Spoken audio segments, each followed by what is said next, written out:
Paano kung sabihin ko sa inyo na sa usapin ng HIV, ang pinakamalaking kalaban ay hindi ang virus, kundi ang takot, hiya, maling paniniwala at stigmang kaakibat dito. Welcome sa episode 3 ng Istoryahang Healthy ng BRHMC. Ngayong araw po ay ang pag-uusapan natin ang Human Immunodeficiency Virus or HIV tinatawag. Ang kasama po natin ang physician on duty, isa sa haligi ng BRHMC, a physician leader and an advocate. We have Dr. Ana Linda Villena. Doc, maray na pagmati. Good morning, Dr. Brice. Magandang araw sa inyong lahat. Marahay na pagmati po. Doktora, siguro isa sa mga bagay na makikita ng viewers natin ay ang pulang ribbon na nasa likodan po ninyo. Ano po ang simbolismo nito? Ang red ribbon, isa siyang simbolo ng HIV, no? So nag-umpisa siya noong time na nagkaroon ng parang maraming namamatay sa sakit na hindi pa nila alam. So nung time na yon,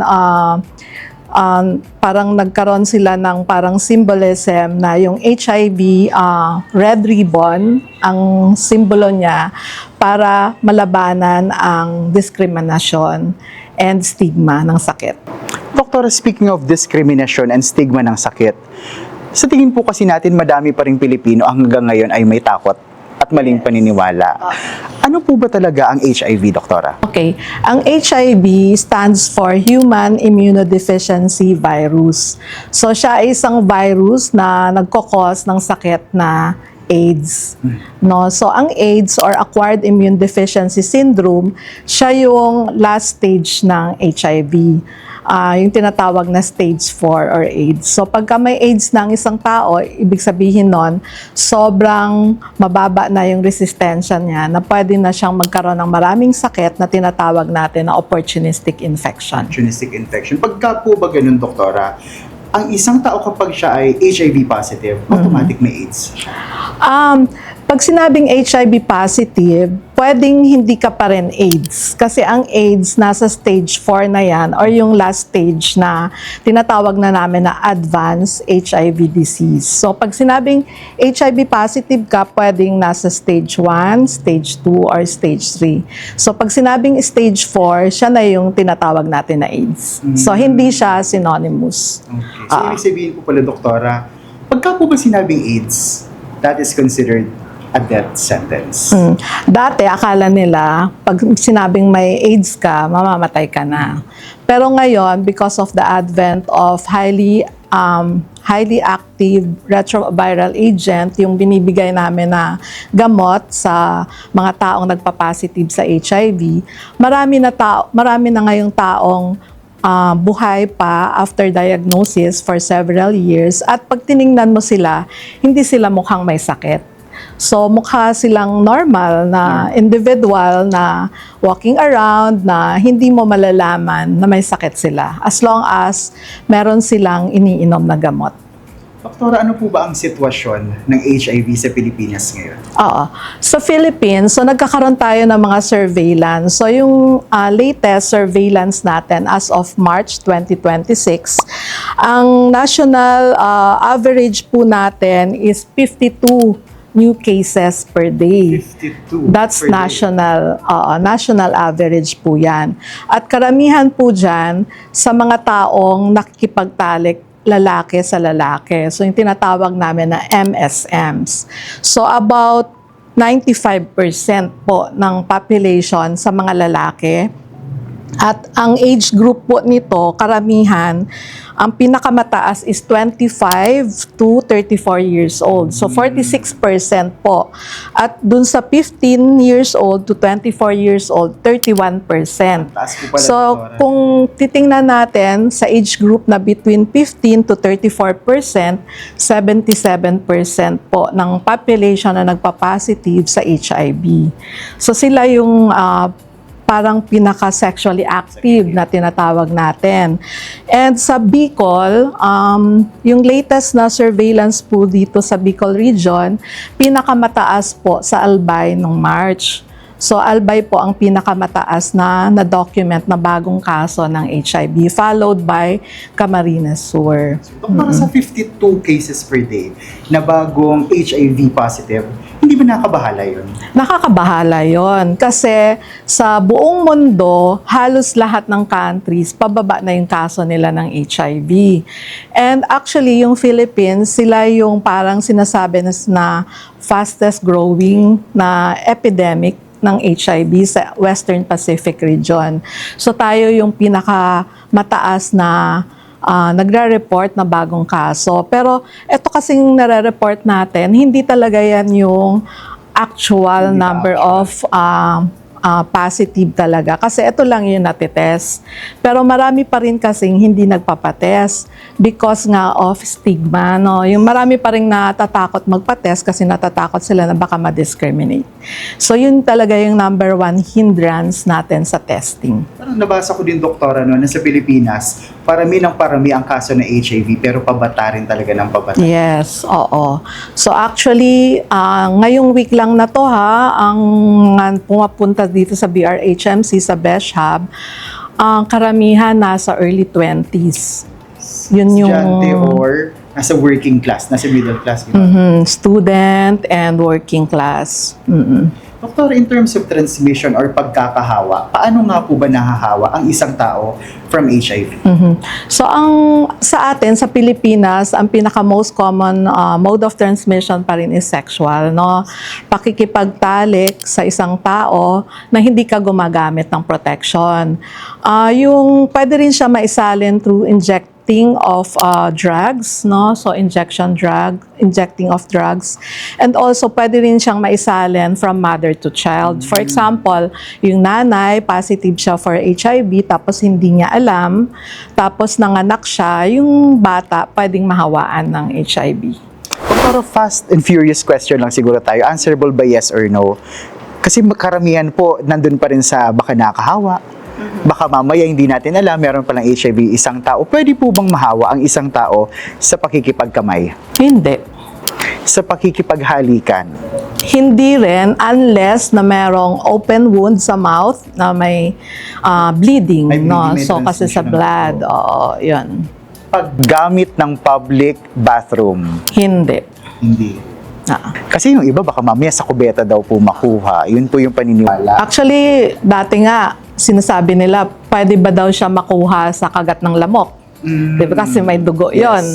So, Pwede hindi nga- rin. hindi rin. Hindi rin. Kasi hindi siya vector-borne. Hindi siya nasasalin through mosquito bite. So, What about, doktora, sa pakikipagyakap sa ibang tao? hindi rin. Doktora, ito po yung iba sa mga tanong na nalikom natin mula sa listeners natin and viewers. True or false ito, no? HIV only affects LGBTQIA+ community. False. Lahat pwedeng mahawaan as long as you're practicing unsafe sex. Unsafe sex. Pwede po bang magbuntis ang isang HIV positive na babae? Pwede. Pwede yan. At pwede niya ring hindi mahawaan yung kanyang anak kahit na positive yung pregnant na babae as long as ma-diagnose siya ng early at mabigyan siya ng antiretroviral drug. So, ibig sabihin, Dok, may pag-asa na yung bata hindi maging hindi mahawa. Although kahit na especially kung ang nanay nung nanganak siya, negative or undetectable na yung kanyang viral load. So hindi na may chance na hindi mahawaan yung baby. Pero minomonitor pa rin namin yung Doktora, mga true or babies. false? People living with HIV can live a normal life. Yes, of Definitely. course. Oo, definitely. Sabi ko nga sa'yo kanina, marami tayong nakakasalubong dyan na you don't know if they are positive kasi they look normal. Yes. So, ibig sabihin, hindi na, doktora, totoo yung, sa itsura pa lang, mukhang HIV ito. Hindi. You cannot diagnose HIV by looking at the person, no. Madadiagnose mo lang ang isang taong may HIV through testing.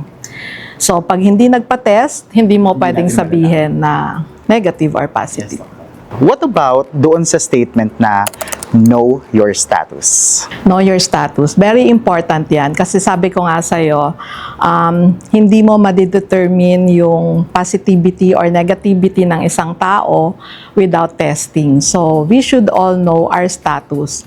Especially kung nagpa-practice tayo ng unsafe sex. Kung marami tayong sexual partner at high risk yung behavior natin.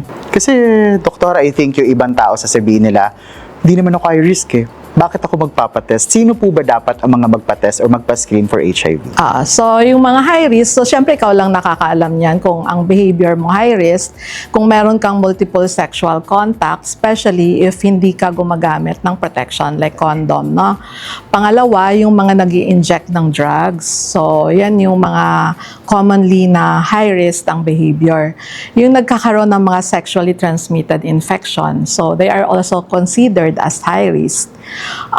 Sa Pilipinas, not so common, pero yung may mga severe form of tuberculosis, kailangan din ipatest natin siya. For HIV. Kasi alam naman natin na yung nagkakaroon ng mga severe forms of tuberculosis, sila yung mabababa ang resistensya. And isa sa mga effect ng pagkakaroon ng HIV is pinapahina yung resistensya ng tao. Immunodeficiency. Yes. Kaya nga, yung sa mga treatment hub natin for tuberculosis, in-encourage natin yung tinatawag na proactive testing. So, sinasabi natin, it's a provider-initiated testing kasi yung doctor yung nagsasabi na magpa-test ka. So, hindi na yung... Just to be sure. Just to be sure. Doktora, yung iba nagsasabi na gusto ko rin sana magpa-test. Gaano po ba ka-confidential ang HIV testing or screening? Yes, ang testing for HIV is very confidential. Nasa batas kasi po natin yung confidentiality ng HIV result. So, alam yan ng lahat ng ating mga pasyente na may mga HIV positive na yung result nila, ang nakakaalam lang is the doctor and sila. So, kung gusto nila yon ipaalam sa ibang family members, nasa sa kanila yon. And before naman tinitest, meron tayong tinatawag na pre-test counseling and post-test counseling pag may result na, para alam din nila kung ano yung expect nila pag nag-positive or kung nag-negative, kailan yung next time na kailangan nila magpa-test ulit. Yes, kasi I think, doktora, kung meron tayong patients na nagiging positive, iba yung magiging epekto sa kanila, especially mental, I think. Yes, oo. Hindi lang mental, usually mental, pero yun nga, ang pinaka-fear talaga nila is yung discrimination and stigma. Kasi kahit nga sa family nila, parang natatakot silang sabihin, baka hindi matanggap ng family. So, yun yung natatakot silang magpa-test because of that. So, yun siguro yung talagang biggest na hindrance for testing. Doktora, in your, sabihin na natin, sa taon ng inyong practice as an infectious disease specialist and an advocate for HIV, ano na po yung pinakamasakit na bagay na na-share sa iyo ng isang pasyente? Pinakamasakit is yung hindi natanggap ng family niya, yung status niya at pinalaya siya dun sa bahay nila. At nung nalaman din ng community na positive siya, I don't know why nalaman kasi confidential supposed to be yung test. Pero pati yung community parang pinangdidirihan din sila. So yun talaga yung pinaka sobrang siguro masakit for the person kasi syempre once you are diagnosed, marami kang pagdadaanan na unang-una dyan is denial, tapos kailangan yung acceptance and support ng family or friends kasi iba rin talaga ang mental status ng newly diagnosed na HIV positive. Doktora, as one community, ano sa tingin mo ang pinakamagandang gawin natin para makasuporta, makatulong sa mga kapatid nating PL-HIV? Pinakamaganda is actually yung right information kasi pag alam mo kung paano siya natatransmit, hindi ka matatakot, 'di ba? Kasi alam naman natin na ang HIV hindi yan basta-basta nakakahawa. as long as hindi ka yung sinabi ko kanina, mga high-risk behavior, hindi ka nag-i-engage doon. So, ang pinaka-important is right information, especially dun sa mga group na high-risk. Yung sinabi ko kanina, 15 years old. So, if we can do proper education sa school, sa bahay, sa community, para at least kung meron man diyang magkaroon ng positive na individual, merong support system kasi naiintindihan nila yung sakit, naiintindihan nila kung paano to na ipapasa. Doktora, going back doon sa screening, testing, and of course, confidentiality, available po ba ang testing nito dito sa BRHMC? Opo. Available po siya sa ating BESH Hub. Every day po, pwede silang pumunta dito para magpa-test. Pero before testing, kailangan po yung tinatawag na pre-test counseling. And then, magko-consent po sila. Kasi the testing, dapat meron pong informed consent. Kailangan, hindi po siya pinipilit. So, Walang dapat, sapilitan dito. walang sapilitan. So, dapat gusto mo na magpa-test, no? To know your status. O your status at para ma-prevent din yung transmission sa iba. Sa ibang mga hospital around Albay, I think it's also available. Sa ating mga social hygiene clinics, it's also available. So bukas po ang BRHMC, ang BESH Hub natin, simula po Lunes hanggang Biyernes para po sa mga gustong magpa-test o magpa-screen for HIV. Kasi doktora, maliban sa HIV with promiscuous activities, di lang naman HIV ang pwede makuha. Diba? Yes. Marami pa sexually transmitted infections, di ba? Yung mga tulo, mga ganon. Syphilis. Ang dami-dami namin ngayong bagong diagnosed na HIV na may syphilis co-infection. So, lahat kasi to sexually transmitted. Sexually transmitted. Doktora, since ang HIV po ay isang virus, meron na po ba tayong bakuna laban dito? Wala pa tayo as of now na bakuna na available, pero maraming research on that. Hopefully in the future, magkaroon po tayo ng bakuna for HIV. Ang meron po lang po tayo ngayon is the pre-exposure prophylaxis. So, ibig sabihin nun, bago ka ma-expose, for example, makikipag-sex, bago makipag-sex, may binibigay na gamot para kung sakasakaling makipagtalik sa isang positive, hindi siya mahawaan. Ang tawag doon pre-exposure prophylaxis. Meron naman po tayong tinatawag na post-exposure prophylaxis. Ito naman yung kung na-expose ka na sa virus, pwede ka pang uminom ng gamot para hindi ka ma-infect. So, yun naman yung post-exposure. So, sa atin, sa BRHMC, nagbibigay tayo parehas ng pre-exposure and also post-exposure prophylaxis. Pero yung sa post-exposure prophylaxis po natin, nililimit lang natin to sa occupational exposure. So, ibig sabihin, yung mga nag-accidental na na-prick ng needle or na-expose through surgery, yun lang yung binibigyan natin ng post-exposure prophylaxis. Pero po yung pre-exposure, available din po and libre po ito. Okay. Yun po kasi yung iba, baka mamaya mahal po ang gamot laban sa HIV. Opo. It's libre as long as meron pong PhilHealth. So, meron naman kasi pong tinatawag na outpatient PhilHealth benefit package. So, dun po napupunta yung mga yung gastos para sa laboratory test, sa gamot, and also yung mga, actually dito sa ating BESH, nagbibigay na rin po kami ng gamot for non-communicable diseases. Kasi because nga of the advent etong mga drugs natin for HIV, yung mga pasyente natin, tumataba na sila masyado, so nagkakaroon na ng diabetes, nagkakaroon ng high blood, so nagbibigay na rin po kami kung may supply ng gamot sa high blood, tsaka gamot sa diabetes. Okay. Doktora, what is the best way to really prevent HIV infection? Ang pinaka-best talaga is kung gusto mo 100% na hindi ka mahawaan is abstinence, of course. Hindi ka makikipag-sex or hindi ka mag-engage sa injection of drugs, no? Pero through sexual contact, dahil yun ang pinaka-most common mode of transmission, kung hindi kaya ng abstinence, maggumamit ng protection. Is condom enough, doktora? It's not 100% protective kasi depende rin sa tamang paggamit at saka sa quality din ng condom kasi minsan nabubutas yan. Pero that's better than nothing, no? Mas okay na may condom than wala. Kasi hindi lang naman HIV ang nape-prevent ng condom, it can also prevent other sexually transmitted infection. Yes, Doktora. Doktora, may isang concept akong nabasa before, U equals U. Ano po ang ibig sabihin nun? U equals U is, ibig sabihin nun is undetectable equals untransmissible. So yun yung sinasabi ko kanina na pag umiinom ka na ng gamot, yung ARV na tinatawag, minomonitor namin yung viral load ng pasyente once a year yan. Pagka undetectable na yung viral load niya, ibig sabihin hindi na rin siya nakakahawa. No? So the chance of makaka-transmit siya ng virus sa ibang tao, wala nang risk. Wala nang risk na makahawa. Yes, oo. Doktora, if you have a message for those na hanggang ngayon may discrimination, may stigma pa rin about HIV, ano po ang message mo sa kanila?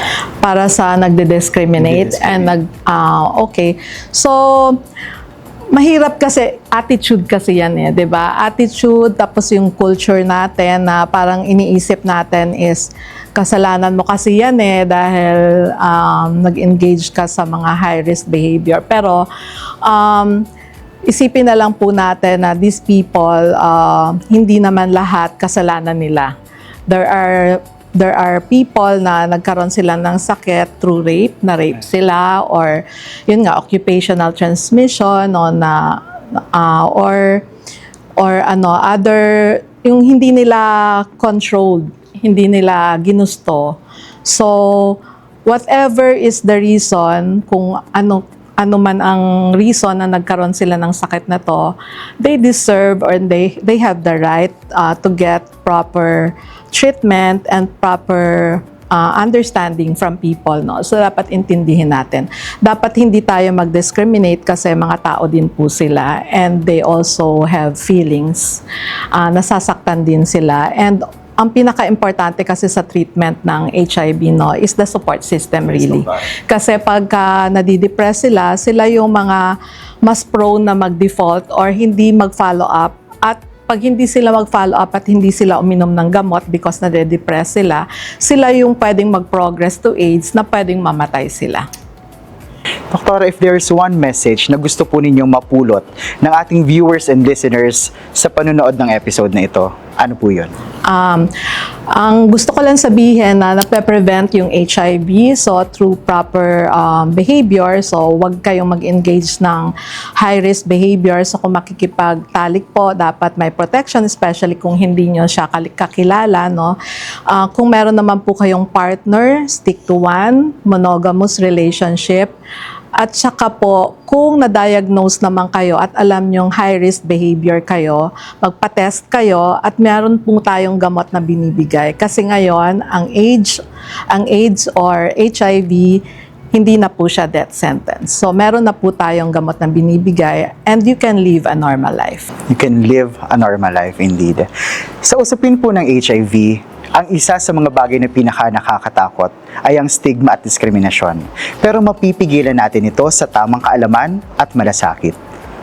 Let's spread facts, not fears. Let's spread compassion, not discrimination. Dr. Rebellion, maraming salamat po. Maraming salamat po. Ako pong muli si Dr. Breeze at ito ang Istoryahang Healthy ng BRHMC.